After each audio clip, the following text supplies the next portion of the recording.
नमस्कार साथियों, मैं हूं Ankita Mishra. GK GS study channel पर आपका स्वागत करती हूं और आप देख रहे हैं जीके स्पेशल पर्यावरण पारिस्थितिकी के क्वेश्चन आंसर। ठीक है, मतलब ईवीएस की ये आपकी दूसरी क्लास है। ईवीएस की कौन सी क्लास है? दूसरी। और ये किस किस के लिए है? तो ये फॉर बीपीएससी टीआरई 3.0 के लिए, यूपीएससी या फिर हम कह दें आरओ के लिए भी है। और एनी एग्ज़ाम, मतलब कोई भी एग्ज़ाम आपका जहाँ पे जीके पूछा जाता है, सभी के लिए ये इम्पोर्टेंट क्लास है आपका। तो 3 से 4 क्लासें लेंगे फ्रेंड, और ये प्रीवियस ईयर के क्वेश्चंस हैं, समसामयिकी हैं। ठीक है, तो इनके आने की संभावना बढ़ जाती है और इन्हीं को नज़र में रखते हुए हम इसको सॉल्व कर रहे हैं फ्रेंड। तो चलिए हम देखेंगे आज पहला क्वेश्चन, और ये पर्यावरण का आपका दूसरा क्लास है। तो आपसे रिक्वेस्ट है, आप चैनल पर पहली बार हैं तो चैनल को सब्सक्राइब कर दें, लाइक शेयर करें, अपने स्टडी ग्रुप मित्रों और भाई बहनों, जहाँ भी आपका पढ़ने वाला माहौल हो, वहाँ इस ग्रुप को ज़रूर शेयर करें फ्रेंड।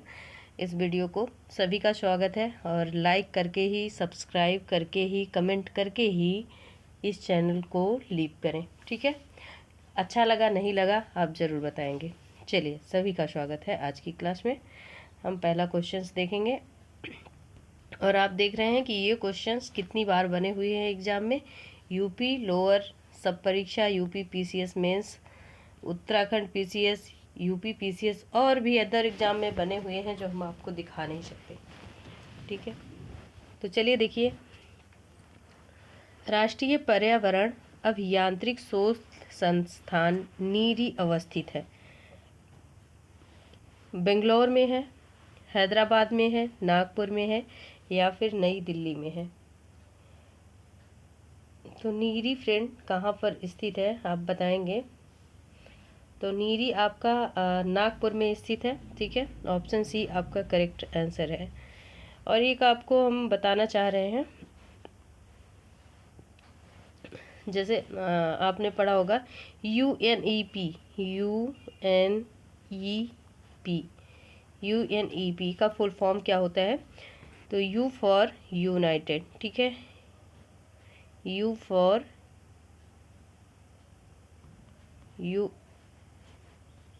यूनाइटेड। एन फॉर क्या होगा friend? N for nation, N for nations. E for क्या होगा? E for environment. Okay, E for environment.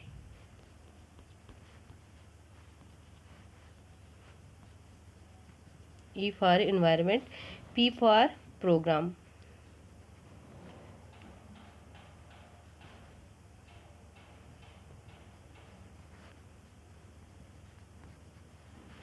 तो यूएनईपी का फुल फॉर्म क्या हो गया फ्रेंड?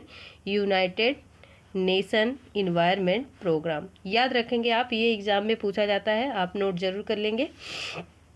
और हिंदी में इसे क्या कहते हैं? संयुक्त राष्ट्र पर्यावरण कार्यक्रम। ठीक है, तो इसकी शुरुआत कब हुई, स्थापना कब हुई? 1972 में हुई फ्रेंड।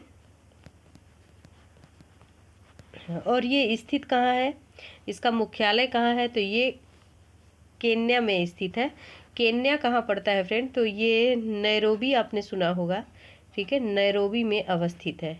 ठीक है, तो ये केन्या में, या आपको केन्या दे देगा या फिर आपको क्या दे देगा? नैरोबी दे देगा, दोनों चीज़ नहीं देगा। तो चलते हैं, आगे बढ़ते हैं, अभी ये क्वेश्चंस मिलेगा आपको। चलिए अगला क्वेश्चंस देखेंगे। चलिए फ्रेंड, अगला क्वेश्चंस देखिए आप। ठीक है, अगला क्वेश्चंस है, राष्ट्रीय पर्यावरण अभियांत्रिक शोध संस्थान नीरी कब और कहाँ स्थापित किया गया? 1970 में धनबाद, 1958 में नागपुर, 1956 में नई दिल्ली या फिर 1960 में चेन्नई। तो राष्ट्रीय पर्यावरण अभियांत्रिक शोध संस्थान नीरी कब और कहाँ पे स्थापित किया गया? तो option B is right answer है फ्रेंड, 1958 में। ठीक है, 1958। अच्छा हाँ, एक चीज़ नहीं बताया आपको, नीरी का फुल फॉर्म क्या है। नीरी का भी फुल फॉर्म आपको आना चाहिए। तो नीरी का फुल फॉर्म आपको बता दें, NEERI। ये तो आप इसका शॉर्ट फॉर्म है। इसका फुल फॉर्म होगा फ्रेंड नेशनल, कहाँ लिखें, चलिए हम ऊपर लिख देते हैं, ठीक है, यहाँ पे लिखते हैं।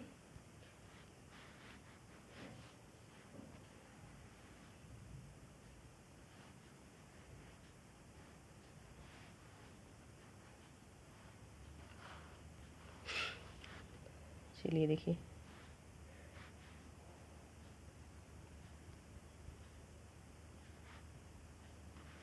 National environment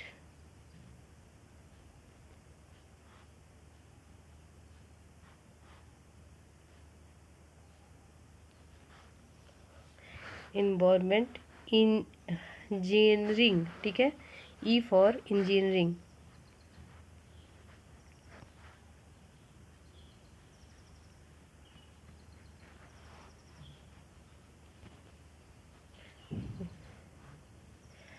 research institute,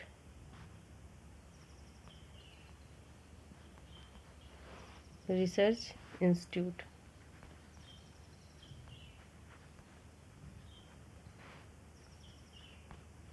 research institute NEERI, ठीक है। तो N for national, E for environment, E for engineering, और R फॉर क्या होगा, रिसर्च, ठीक है, और I फॉर इंस्टीट्यूट। याद रखेंगे आप। या तो बहुत मोटा लिख रहे थे तो भी राइटिंग नहीं अच्छी लग रही थी, पतला लिख दिए तो आपके समझ में नहीं आ रही होगी, ठीक है। तो चलिए अब नेक्स्ट क्वेश्चंस देखेंगे हम। राष्ट्रीय पर्यावरण अभियांत्रिक शोध संस्थान नीरी कब और कहाँ पर स्थापित किया गया। 1970 धनबाद, 1958 नागपुर, 1956 नई दिल्ली, या फिर 1960 चेन्नई।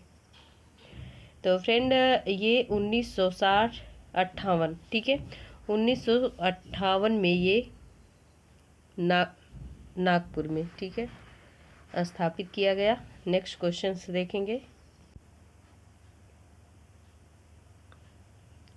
तो देखिए फ्रेंड, हमने म्यूट कर दिया था एक्चुअली। तो NIA का फुल फॉर्म क्या है फ्रेंड। NIA का फुल फॉर्म है नेशनल एनवायरनमेंट एपीलेट अथॉरिटी। 1957 में स्थापित किया गया ये। और हिंदी का रूप इसका क्या होगा, राष्ट्रीय पर्यावरण अपीलीय प्राधिकरण। ओके, नेक्स्ट क्वेश्चन पर चलते हैं। नेक्स्ट क्वेश्चन है, विश्व मौसम विज्ञान का संगठन का मुख्यालय कहाँ स्थित है। जिनेवा में, रोम में, सिडनी में, या फिर टोक्यो में।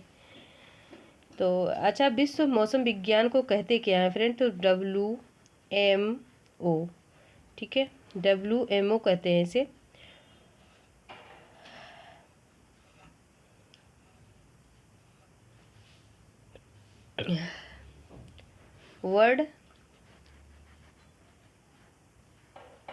वर्ल्ड मौसम ऑर्गेनाइजेशन। तो चलिए क्या बताना क्या है कि इसका मुख्यालय कहाँ पे है ना। तो इसका मुख्यालय फ्रेंड जिनेवा में स्थित है। Geneva, option A is right answer. और जिनेवा पड़ता कहाँ है, तो ये जिनेवा आपको देखने को मिलेगा स्विट्जरलैंड, ठीक है, स्विट्जरलैंड, आपने घूमा भी होगा, ठीक है। नेक्स्ट क्वेश्चन पर चलते हैं। चलिए अगला क्वेश्चन देखिए, UNEP का मुख्यालय कहाँ अवस्थित है। UNEP का मुख्यालय कहाँ अवस्थित है, तो जिनेवा, काठमांडू, नैरोबी, या फिर नई दिल्ली में। और UNEP का अभी हमने फुल फॉर्म बताया था आपको, यूनाइटेड नेशन इन्वायरमेंट प्रोग्राम, ठीक है। UNEP का फुल फॉर्म बताया था हमने, united nation environment programme, okay. और इसका मुख्यालय भी बताया था आपको कहाँ पे स्थित है, तो ये नैरोबी में स्थित है। स्थापना भी आपको बताया था तो 1972 में, ओके।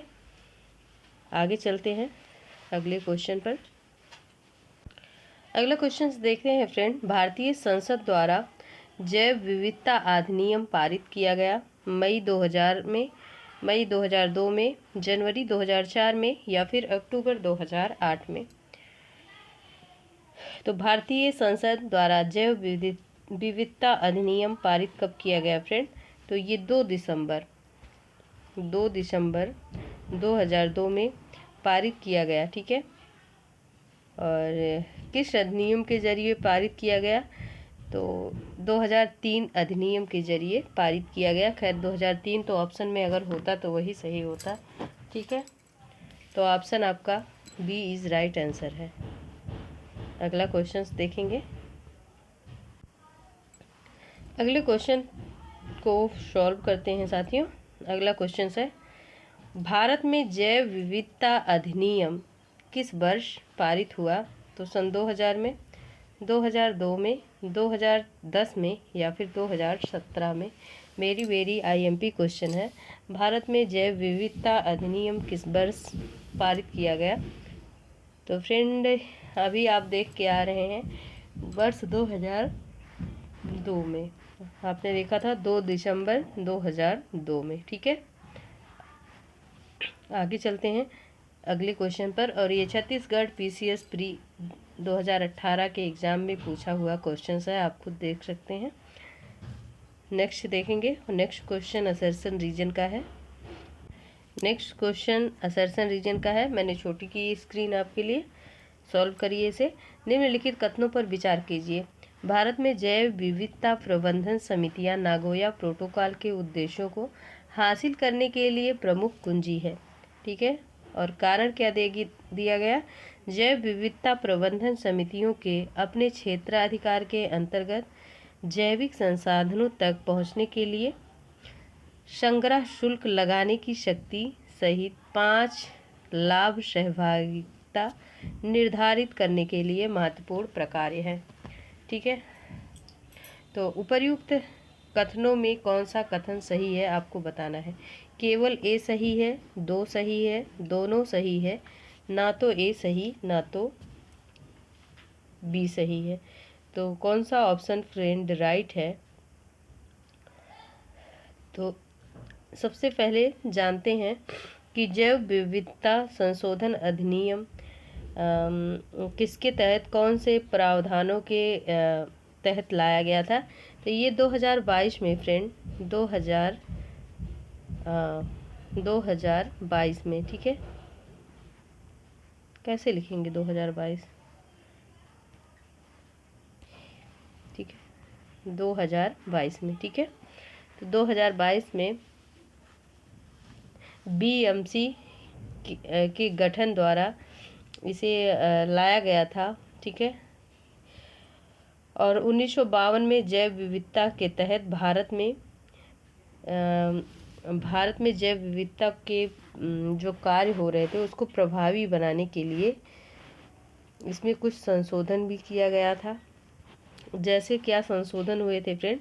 जैसे संसाधनों संबंधित उपयोग कैसे करना है हमें, ठीक है। प्राकृतिक संसाधन का उपयोग कैसे करना है, और प्रकृति से उत्पन्न होने वाले जो भी संसाधन है इसका बंटवारा करना। तो इन सबको इसके तहत लाया गया था। कब लाया गया था? तो 1992 में, ठीक है, 1992 में। अभी प्रेजेंट में अगर पूछा किस अधिनियम के जरिए जैव विविधता अधिनियम का गठन हुआ, तो ये बीएमसी के तहत 2022 में अभी लेटेस्ट में फिर से इसका गठन किया गया, ठीक है। आगे चलते हैं। आगे क्यों चलें, पहले क्वेश्चन सॉल्व करिए। तो दोनों बातें इसमें राइट है, क्योंकि भारत में जो जैव विविधता प्रबंधन समितियां नागोया प्रोटोकॉल हमने बताया आपको 1992 में, ठीक है, के उद्देश्य को हासिल करने के लिए एक प्रमुख कुंजी था। बिल्कुल राइट बात है।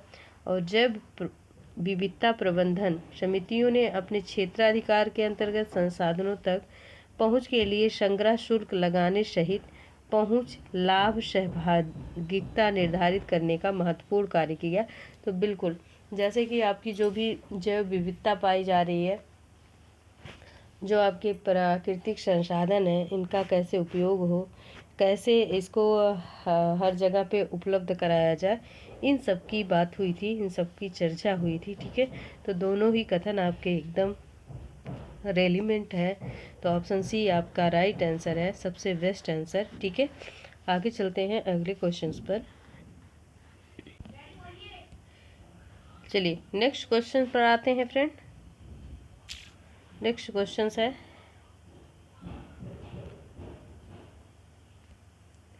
भारतीय राष्ट्रीय जैविक विविधता प्राधिकरण स्थापित किया गया 2003 चेन्नई में, 2003 बेंगलुरु में, 2003 हैदराबाद में, या फिर 2003 केरल में। और ये यूपी आरओ का क्वेश्चन है फ्रेंड, कब का है? 2014 का क्वेश्चन है। ठीक है, तो भारतीय राष्ट्रीय जैव विविधता प्राधिकरण स्थापित किया गया 2003 में, कहाँ पर? चेन्नई में। अगले क्वेश्चन पर आते हैं। अगला क्वेश्चन है फ्रेंड, राष्ट्रीय विविधता प्राधिकरण एनबीए भारत में कृषि संरक्षण में किस प्रकार सहायक है? तो ऑप्शंस हैं आपके, एनबीए जैव चोरी को रोकता है तथा देसी और परंपरागत आनुवांशिक संसाधनों का संरक्षण करता है। एनबीए कृषि उत्पादों के आनुवांशिक संशोधन पर चल रहे वैज्ञानिक अनुसंधान को प्रत्यक्ष मॉनिटर करता है और इसका निरीक्षण भी करता है। ओके, और अगला स्टेटमेंट क्या है कि एनबीए अनुशंसा के बिना आनुवांशिक जैविक संसाधनों संबंधी बौद्धिक संपदा अधिकार हेतु आवेदन नहीं किया जा सकता। बताइए इसमें कौन सा कथन सही है? तो केवल ए सही है, या फिर 2 और 3 दोनों सही है, या 1 और 3 दोनों सही है, या फिर तीनों ऑप्शंस आपके करेक्ट हैं? कौन सा ऑप्शंस इसमें राइट होगा साथियों? तो इसमें आपका तीनों ऑप्शन सी इज राइट होगा, 1 और 3, क्योंकि एनबीए जैव विविधता चोरी को रोकता है तथा देसी और परंपरागत आनुवांशिक संसाधनों का संरक्षण करता है। जब चोरी होने से रोकेगा तो निश्चित ही एक सुरक्षा होगी। ठीक है, तो पहला ऑप्शन आपका बिल्कुल करेक्ट। तीसरा है, एनबीए अनुशंसा के बिना आनुवांशिक जैविक संसाधनों से संबंधित बौद्धिक संपदा का अधिकार हेतु आवेदन नहीं किया जा सकता। ठीक है, तो ये भी बात राइट है, तो आपका दोनों ऑप्शन सही है। जबकि दूसरा जो कथन है, एनबीए कृषि पादप के आनुवांशिक शोधन पर चल रहे वैज्ञानिक अनुसंधान को प्रत्यक्षता मॉनिटर करता है और इसका संरक्षण करता है, ये बात बिल्कुल गलत है, बिल्कुल गलत है। ठीक है, तो आपका 1 और 3 ऑप्शन करेक्ट हो जाएगा। Option 3 C is right answer. अगला क्वेश्चन देखेंगे। अगला क्वेश्चन देखिए फ्रेंड, निम्नलिखित कथनों में कौन सा एक सही है? तो जैव सुरक्षा पर कार्टाजोना उपसंधि प्रोटोकॉल के पक्षकारों की प्रथम बैठक MOP1 वर्ष 2004 में फिलीपींस में आयोजित हुई। भारत में जैव सुरक्षा उपसंधि प्रोटोकॉल एवं जैव विविधता पर समझौता या हस्ताक्षर नहीं है। जैव सुरक्षा उपसंधि आनुवांशिक रूपांतरित जीवों से संबंध है, या फिर संयुक्त राज्य अमेरिका जैव सुरक्षा उपसंधि प्रोटोकॉल जैव विविधता पर समझौता का सदस्य है। ठीक है, तो इसमें कौन सा ऑप्शन राइट होगा फ्रेंड आपका? इसमें भी आपका option C is right answer है, क्योंकि जैव विविधता उपसंधि प्रोटोकॉल आनुवांशिक रूपांतरित जीवों से संबंध है। ठीक है,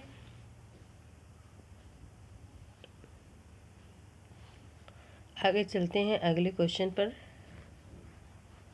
चलिए इस प्रश्न को सॉल्व कीजिए, आपका ये करंट का क्वेश्चन है। ठीक है,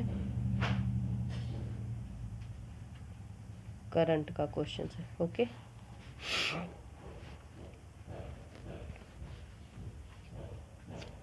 हाल में इक्वाडोर वासियों ने अमेजन के निम्न में से किस जैव विविधता वाले क्षेत्र में जनमत संग्रह द्वारा तेल की ड्रिलिंग को अस्वीकार कर एक ऐतिहासिक निर्णय लिया? तो ऑप्शंस हैं फ्रेंड, मनु राष्ट्रीय उद्यान, जाऊ राष्ट्रीय उद्यान, यासुनी राष्ट्रीय उद्यान, या तुम कुमाके राष्ट्रीय उद्यान, या फिर अनुत्तरित प्रश्न। इम्पॉर्टेंट है और ये 2023 का क्वेश्चन है फ्रेंड। 2023 आप देख सकते हैं नीचे दिया हुआ है, ये नीचे दिया हुआ है, राजस्थान PCS प्री 2023 में पूछा गया है। ठीक है, तो इसमें कौन सा ऑप्शन आपका राइट होगा? तो राइट आंसर ऑप्शन सी है, यासुनी राष्ट्रीय उद्यान। यासुनी बायो स्फीयर रिजर्व इक्वाडोर के उत्तर में स्थित है। ठीक है, नेपो प्रांत के अमेजन क्षेत्र में इसका वन क्षेत्र है। ठीक है, और 2023 में इक्वाडोर वासियों ने राष्ट्रीय उद्यान के क्षेत्र में तेल ड्रिलिंग को अस्वीकार कर एक ऐतिहासिक निर्णय लिया। वेरी वेरी इम्पोर्टेंट है। अच्छा, और एक इम्पोर्टेंट प्रश्न बनता है यहाँ पे कि इक्वाडोर जो है, इक्वाडोर क्या है? तो ये इक्वाडोर दक्षिण अमेरिका की क्या है? राजधानी है, कैपिटल है। ठीक है, दक्षिण अमेरिका की कैपिटल है ये। आगे चलते हैं अगले क्वेश्चन पर। तो इसका आंसर ऑप्शन सी होगा। ठीक है, यासुनी राष्ट्रीय उद्यान। चलिए फ्रेंड्स, अगला क्वेश्चन देखिए, सॉल्व करिए इसको। वाणिज्य में प्राणी जात और वनस्पति जात के व्यापार संबंधी विश्लेषण के संदर्भ में निम्नलिखित कथनों पर विचार कीजिए। तो ट्रैफिक संयुक्त राष्ट्र पर्यावरण कार्यक्रम UNEP अंतर्गत एक ब्यूरो है। ट्रैफिक एक मिशन या सुनिश्चित करता है कि वन्य पादपों और जंतुओं के व्यापार के प्रकृति के संरक्षण को खतरा ना हो। ठीक है, और बताना है कौन सा से सी सही है। तो केवल 1, केवल 2, दोनों और दोनों नहीं। आप बताइए कौन सा ऑप्शन राइट है। तो friend, option B is right answer है। केवल दूसरा ऑप्शन आपका करेक्ट है। ट्रैफिक एक मिशन है, यह सुनिश्चित करता है कि वन्य पादपों और जंतुओं के व्यापार में प्रकृति के संरक्षण को खतरा ना हो। चलिए साथियों, अगला क्वेश्चन देखिए। क्वेश्चन लंबा है, तो इसको अगर हम और बड़ा कर रहे हैं ना, तो ये आगे पीछे छितरा जा रहा है। ठीक है, तो थोड़ा सा छोटा हो गया है इसका कीवर्ड, ध्यान से देखिए आप। भारत रामसर कन्वेंशन का एक पक्षकार है और उसमें बहुत से क्षेत्रों में रामसर स्थल घोषित किया गया। निम्नलिखित में कौन सा कथन अभिसमय के संदर्भ में सर्वोत्तम रूप से बताता है कि इन स्थलों का अनुसरण किया जाना चाहिए?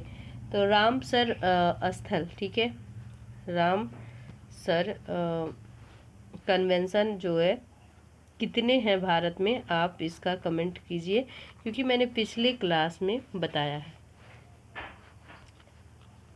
अच्छा, रामसर स्थल कन्वेंशन का क्या मतलब है? आर्द्र भूमि से है। ठीक है, आर्द्र भूमि। तो इसको आप बताइए, क्योंकि मैंने पिछली क्लास में आपको बताया था और मुझे पता होना चाहिए आप कितना याद रखते हैं। चलिए हम ऑप्शंस भी दे रहे हैं आपको। 82 है, 80 है, या फिर 85 है, ठीक है, या फिर 72 है। आप ज़रूर कमेंट करेंगे इस प्रश्न को ज़रूर कमेंट करेंगे, सभी साथी करेंगे। तो चलिए ऑप्शंस देखिए कि कौन सा इसमें करेक्ट स्टेटमेंट है। तो इन सभी स्थलों में मनुष्य के लिए पूर्णतः अगम्य बना दिया ताकि उनका शोषण न किया जा सके। इन सभी स्थलों का पारिस्थितिक तंत्र उपागम में संरक्षण किया जाए। इनमें केवल पर्यटन मनोरंजन की अनुमति दी जाए, या प्रत्येक स्थल के लिए विशेष मानदंड और विशेष अवधि सुनिश्चित करते हुए विशेष अवधियों तक बगैर किसी शोषण के उन सभी स्थलों का पारिस्थितिक तंत्र उपागम से संरक्षण किया जाए। इसके बाद भावी पीढ़ियों के लिए उन्हें धारणीय उपयोग के लिए अनुमति दी जाए, या फिर इन सभी स्थलों पर पारिस्थितिकी तंत्र उपागम संरक्षण किया जाए, इसके साथ साथ धारणीय उपयोग अनुमति दी जाए। ठीक है, तो फ्रेंड इसमें ऑप्शन डी आपका राइट होगा, क्योंकि भारत में जो रामसर अभिसमय है, यह क्या है? यह एक पक्षकार है। और इसमें बहुत से क्षेत्रों में रामसर स्थल को घोषित किया गया ताकि वे सभी इन स्थलों में पारिस्थितिकी तंत्र उपागम को संरक्षण किया जाए और साथ साथ उनके धारणीय उपयोग की अनुमति दी जाए। ठीक है, तो क्योंकि ये आर्द्र भूमि से संबंधित है, इसमें और किसी का तो कोई सवाल ही नहीं उठता। ठीक है, दो ऑप्शन बी को लेकर आप कंफ्यूज हो सकते हैं। तो ये सभी इसमें दिया क्या है, जबकि ये राइट नहीं। इन सभी स्थलों का पारिस्थितिक तंत्र उपागम से संरक्षण किया जाए, केवल यह पर्यटन और मनोरंजन के लिए। तो यहाँ पे केवल मात्र से ही ये ऑप्शन आप पकड़ सकते थे कि ये रॉन्ग है। ठीक है, केवल पर्यटन के लिए नहीं है। आगे चलते हैं अगले क्वेश्चन पर। तो ऑप्शन डी आपका राइट आंसर है। चलिए इस क्वेश्चन को फटाफट सॉल्व कीजिए आप। विश्व विरासत अभिसमय उपर्युक्त में से कौन सा से जैव विविधता से संबंध रखते हैं? तो केवल ए,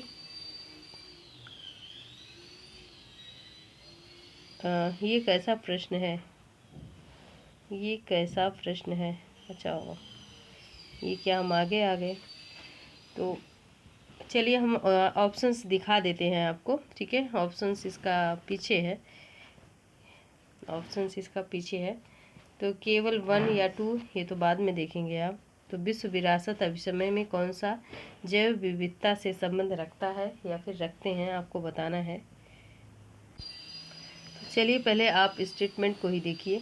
ठीक है, तो खाद्य एवं कृषि हेतु पादप आनुवांशिक संसाधनों के विषय में अंतर्राष्ट्रीय संधि या मरुभूमि का सामना करने हेतु संयुक्त राष्ट्र संघ का अभिसमय। अब आपको इससे बताना है कि इसमें से विश्व विरासत अभिसमय में कौन सा संबंध रखता है, और हम यही आपको कूट दे रहे हैं फ्रेंड। पहले का है केवल पहला, ठीक है, और दूसरा। ठीक है, दूसरे ऑप्शंस में है केवल आपका तीसरा, और तीसरा हम दे रहे हैं, तीसरा कूट आपका है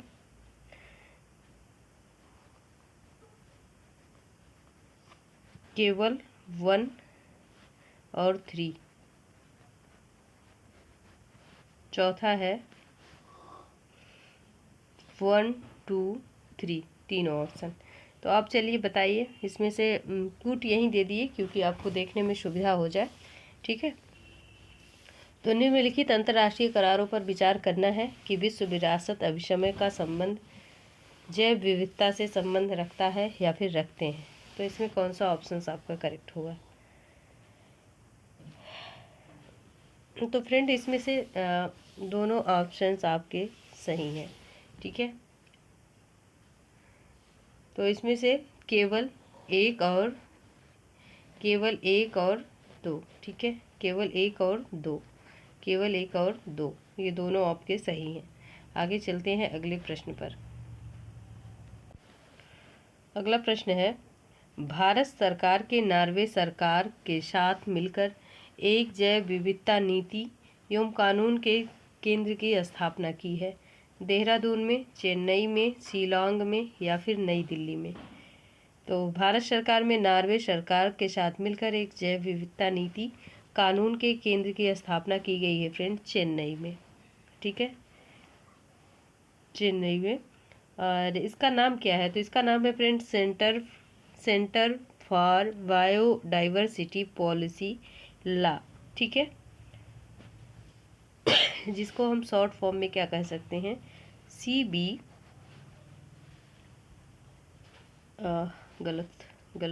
गलत हुआ, तो जिसका हम शॉर्ट फॉर्म करेंगे CEBPOL। ठीक है, मतलब सेंटर फॉर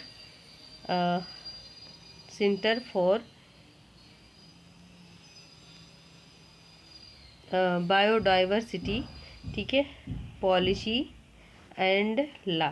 ठीक है, इसका फुल फॉर्म है। और इसकी स्थापना आपने देखा चेन्नई में हुई। चेन्नई कहाँ पर है? चेन्नई कहाँ पड़ता है? चेन्नई तमिलनाडु में पड़ता है। ठीक है, तमिलनाडु में पड़ता है। आगे चलते हैं अगले क्वेश्चन पर। अगला क्वेश्चन है फ्रेंड, पारितंत्र, ठीक है, जैव विविधता का अर्थतंत्र नामक पहल के संदर्भ में निम्नलिखित कथनों में कौन सा सही है, आपको बताना है।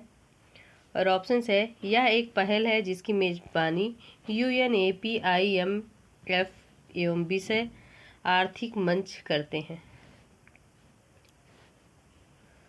यह एक विश्वव्यापी पहल है जो जैव विविधता के आर्थिक लाभों के प्रति आकर्षित करने पर केंद्रित है। या फिर यह एक ऐसा उपागम है जो प्रस्तुत करता है कि पारितंत्रों एवं जैव विविधता के मूल्य की पहचान, निर्देशन, अभिग्रहण निर्णयकर्ताओं की सहायता कर सकता है।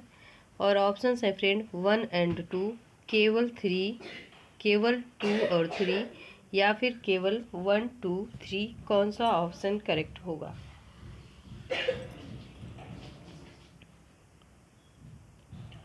तो फ्रेंड इसमें कौन सा ऑप्शन आपका राइट होगा, तो option C is correct answer है, क्योंकि केवल दूसरा और तीसरा ऑप्शन सही है। यह एक विश्वव्यापी पहल है जो जैव विविधता के आर्थिक लाभों के प्रति ध्यान आकर्षित करने पर केंद्रित है। और तीसरा क्या कहता है, यह एक ऐसा उपागम प्रस्तुत करता है जो पारितंत्रों और जैव विविधता के मूल्य की पहचान, निर्देशन, अभिग्रहण में निर्णयकर्ताओं की सहायता करता है। ठीक है, तो आपका दूसरा और तीसरा दोनों ऑप्शंस बिल्कुल करेक्ट है। तो दूसरा तीसरा किस ऑप्शन में है, ऑप्शन सी। नेक्स्ट देखेंगे। चलिए साथियों अगला क्वेश्चन देखिए, ये भी बहुत ही अच्छा क्वेश्चन है। वेटलैंड डे आपने सुना होगा, ठीक है। तो वेटलैंड इंटरनेशनल नामक संरक्षण संगठन के संदर्भ में निम्नलिखित में कौन सा कथन सही है। वेटलैंड का मतलब वही फ्रेंड रामसर साइट कन्वेंशन, ठीक है, जिसे हम आर्द्र भूमि कुछ हिस्सा कुछ क्षेत्र होता है, उसी को हम कहते हैं वेटलैंड इंटरनेशनल नामक संरक्षण संगठन। और वेटलैंड डे कौन सी डेट को मनाया जाता है, इसका कमेंट आना चाहिए। अगर नहीं आपको आ रहा है तो आप गूगल करिए, जो भी करिए, ठीक है, क्योंकि ये पूछा जा सकता है।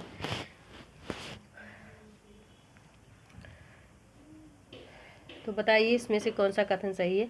यह रामसर अभिसमय के हस्ताक्षरकर्ता देशों द्वारा बनाया गया एक अंतः सरकारी संगठन है। अंतः सरकारी, ठीक है, ध्यान देंगे। यह ज्ञान के विकास और संग्रहण के लिए तथा व्यवहारिक अनुभव का बेहतर नीतियों हेतु पक्ष समर्थन करने के क्षेत्र पर कार्य करता है। बताइए कौन सा ऑप्शन राइट है। केवल 1 और 2 दोनों, या केवल 2, या ना तो ए और ना ही 2, कौन सा ऑप्शन आपका राइट है। तो फ्रेंड अभी हमने आपको बताया कि ये जो वेटलैंड इंटरनेशनल नामक संरक्षण का के संदर्भ में जो कथन है आपका, तो ये कब इसकी शुरुआत हुई, या ऐसा कह सकते हैं कि इसके पूर्ववर्ती संगठन वर्षों की शुरुआत कब से हुई, तो 1937 से हुई, ठीक है, 1937 से। जो कुछ आर्द्र भूमि है, कुछ एरिया रहता है, जैसे अभी आपके यूपी में अगर बात करें तो ये सुल्तानपुर साइड में कुछ आर्द्र भूमि है जिसे रामसर साइट को घोषित किया गया है ना। तो अभी मतलब ये गवर्नमेंट की जिम्मेदारी हो जाती है, उस पर गवर्नमेंट का अधिकार हो जाता है। या आर्द्र भूमि का मतलब हम ये भी कह सकते हैं जैसे वहाँ पे इतनी नमी होती है, इतनी दलदली भूमि होती है, वो उपजाऊ नहीं होती है, ऐसी भूमि को घोषित किया जाता है। और यहाँ पे जैसे कुछ पक्षी होते हैं जो बाहर से भी आते हैं, क्योंकि जहाँ पे दलदली होती है वहाँ पर आपने देखा होगा कुछ ऐसे बगुले जैसे पक्षी आते हैं, ऐसा कुछ है क्या, खैर हम भी डिटेल जानकारी लेंगे, फिर आपको बताएंगे इसके बारे में। तो इसकी शुरुआत फ्रेंड 1937 में हुई।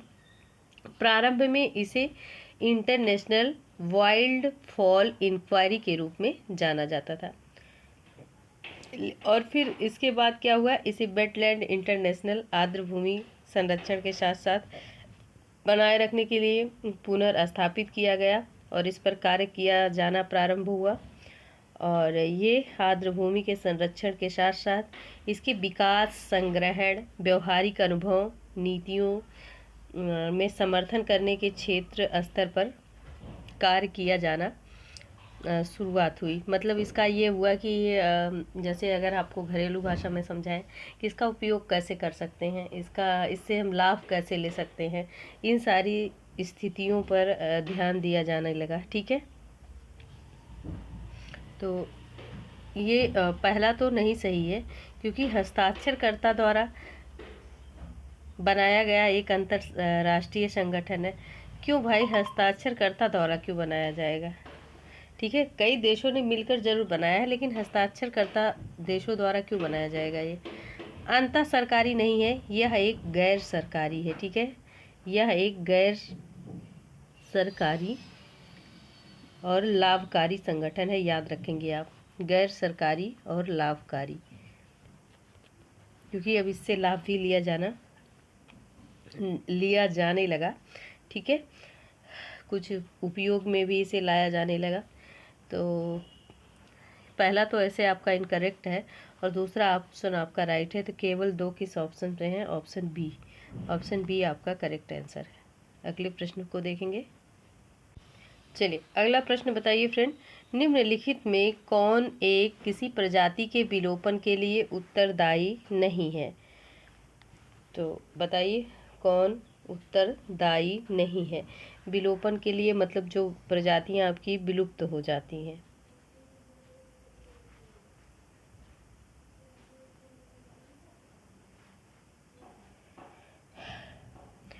तो व्यापक निष्कर्मता, बड़े आकार वाला शरीर, संकुचित निष्कर्मता या आनुवांशिक भिन्नता की कमी।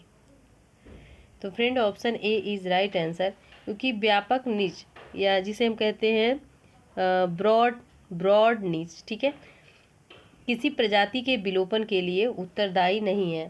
बाकी ये सारी जिम्मेदारी होती है, बाकी ये सारी मतलब खूबियाँ होती हैं। एक तो बड़े आकार वाला पक्षी,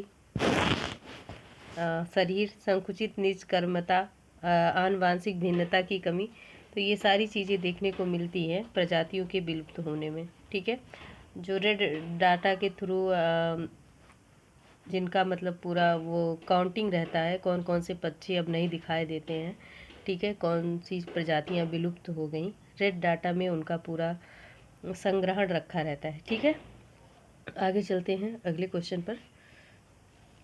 नेक्स्ट क्वेश्चन है फ्रेंड, सीवक थोर्न के विश्वव्यापी मार्केट की बड़ी संभावनाएं।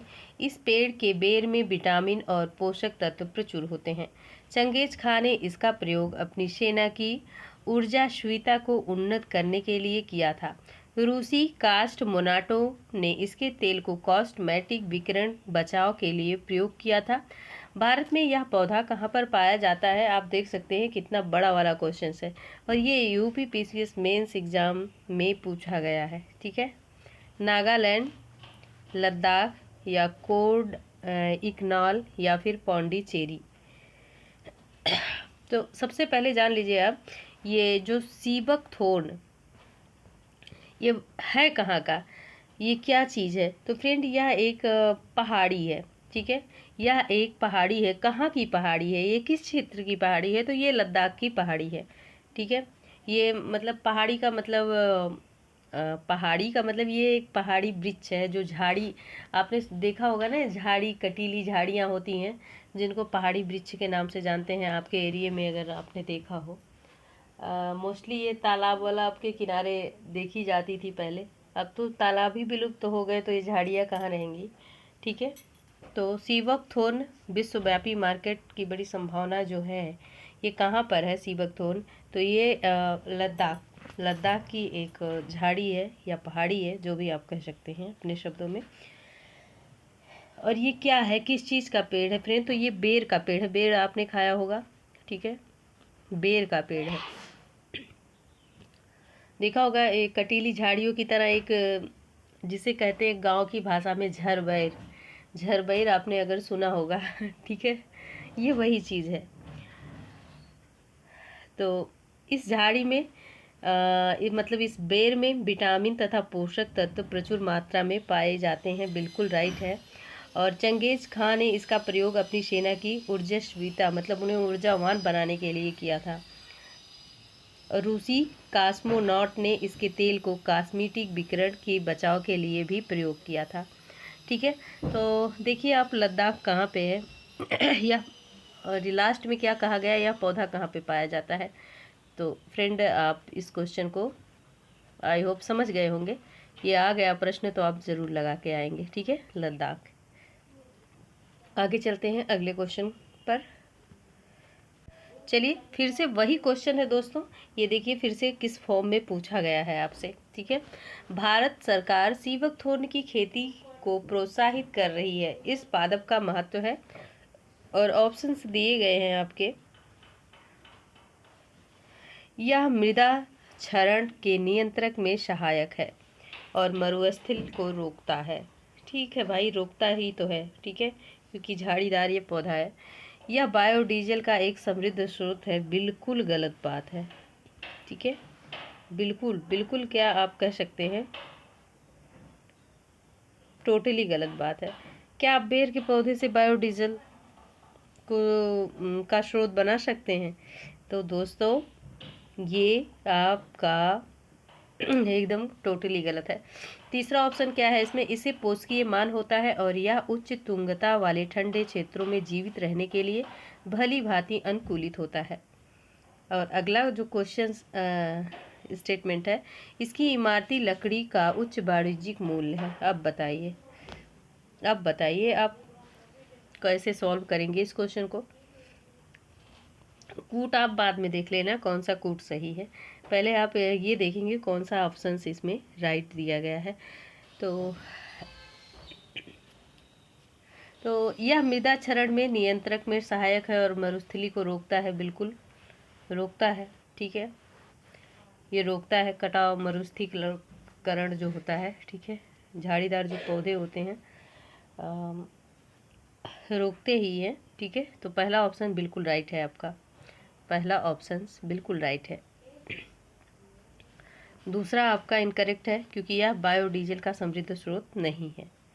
ओके, और क्या इससे इमारत मतलब बिल्डिंग बनाने में या वाणिज्यिक क्षेत्र में इसका मूल्य है? क्या आप बिल्डिंग बना पाते हैं? बेर के जो झाड़ीदार पौधा वृक्ष है इसे आप बिल्डिंग में उपयोग कर पाते हैं? तो नहीं, ये भी आपका ऐसे एलिमिनेट हो गया।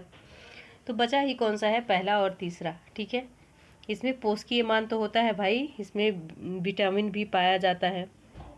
ठीक है, और इसे ऊर्जावान बनाने के लिए प्रयोग किया गया था, आपने ये भी देखा। तो पहला और तीसरा ऑप्शन करेक्ट है। तो पहला और तीसरा जिस ऑप्शन में होगा फ्रेंड वही कूट आपका राइट होगा। आइए देखते हैं। तो आप देख सकते हैं फ्रेंड पहला और तीसरा किस ऑप्शन में है, तो सी ऑप्शन में, और आपका option C is right answer है।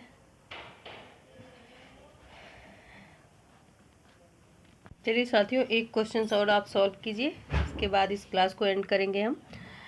दो महत्वपूर्ण नदियां जिनमें एक स्रोत झारखंड में है और दूसरा स्रोत जो उड़ीसा में है, समुद्र में प्रवाह करने से पूर्व एक ऐसे स्थान पर संगम करती हैं जो बंगाल की खाड़ी से कुछ दूर है, वन्य जीवन या जैव विविधता का प्रमुख स्थल है और सुरक्षित क्षेत्र है। निम्नलिखित में वह कौन सा स्थल है? तो भीतरकनिका, चांदीपुर आंसी या गोपालपुर आंसी या फिर सिमलीपाल। ठीक है, तो प्रश्न को आप अच्छे से पढ़ेंगे, प्रश्न बड़ा है। दो महत्वपूर्ण नदियों में जिनमें से एक का स्रोत झारखंड में है और दूसरे का स्रोत कहाँ पे है, उड़ीसा में है। और ये क्या करते हैं कि समुद्र में प्रवाह करने के पूर्व ऐसे स्थान पर संगम करती हैं, मतलब ऐसे स्थान पर मिलती हैं जो बंगाल की खाड़ी से कुछ दूर है। यह वन्य जीवन और बायोडाइवर्सिटी मतलब जैव विविधता का प्रमुख स्थल है और सुरक्षित क्षेत्र है। तो बताइए तो फ्रेंड पहला, ये भीतर कनिका में मिलती हैं, पहला ऑप्शन आपका राइट होगा। ठीक है, भीतर कनिका का मतलब भीतर कनिका नामक स्थान पर मिलती हैं ये, जैसे ब्राह्मणी नदी और बैतरणी नदी समुद्र में प्रवाहित होने से पूर्व। ये जिसकी जिसकी बात की जाती है, तो पहला है ब्राह्मणी नदी, ब्राह्मणी नदी है, और दूसरा है फ्रेंड बैतरणी नदी, बैतरणी नदी। तो ये दोनों क्या करती हैं, प्रवाहित होने से पूर्व भीतर कनिका में मिलती हैं। और ये जो भीतर कनिका है, ये वन्य जीव जैव विविधता से संबंधित सुरक्षित क्षेत्र है। और ब्राह्मणी नदी अगर आप उससे पूछें तो इसका दूसरा नाम क्या है फ्रेंड, तो इसका नाम दक्षिणी कोयल है। ये बहुत कम लोग जानते हैं, क्योंकि बहुत कम बुक में ही देखने को मिलता है। अगर आप एनसीईआरटी अच्छे से पढ़ेंगे तभी जान पाएंगे। तो दक्षिण कोयल के नाम से इसे जाना जाता है, इसको ब्राह्मणी नदी को। और कहाँ पे जाना जाता है इस नाम से, तो फ्रेंड झारखंड में जाना जाता है, झारखंड। और अब यही क्लास को एंड करते हैं, और एंड करने से पहले हम आपसे एक क्वेश्चंस करना चाहते हैं, और इस क्वेश्चन का आंसर आप लोग ज़रूर देंगे। क्वेश्चन है फ्रेंड, जैव विविधता दिवस कब मनाया जाता है? प्रश्न है, जैव विविधता दिवस कब मनाया जाता है? कब मनाया जाता है? और आपका उत्तर आना चाहिए कमेंट में, सभी कमेंट करेंगे। ठीक है, लाइक शेयर करेंगे, चैनल पर पहली बार है तो सब्सक्राइब करेंगे। अब क्लास आपको कैसी लगी, अच्छी लगी, नहीं लगी, थोड़ी अच्छी लगी, कम लगी, या बहुत अच्छी लगी, आप ज़रूर बताइएगा। Thanks for watching this channel. मिलते हैं नेक्स्ट वीडियो में। Thank you.